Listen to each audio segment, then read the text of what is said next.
ভাই কি ভাই? কালকে একটা কথা শুনলাম, বুঝলি? কি রে?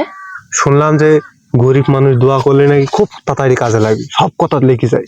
হ্যাঁ, তা তুই জানিস না? আমি কাল তো শুনলাম। তাহলে একটা কাজ করা যায় না? কি? তুইও গরিব আমিও গরিব, তো তুই আমার জন্য দোয়া কর, আমি তোর জন্য দোয়া করি। হ্যাঁ ভাই, ঠিক বলেছিস। দয়াল, আমার ওই বোন জন্য 6-7টা বিয়ে করতে পারে, বা তারপর যখন গাড়ি বাড়ি হয়, আমার জন্য বহুত টাকার মালিক হয় আল্লাহ। হে দয়াল, ওই সুধীর ভাই যেন ভস্য হয়ে যায়, ওরা পথে ঘাটে মারে, যেন ভিক্ষে করে খেতে হয়।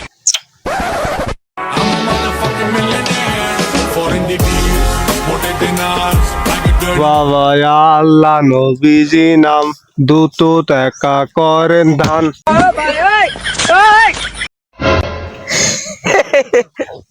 তুই থাক। कैसे कैसे लोग रहते हैं यार यहाँ पर।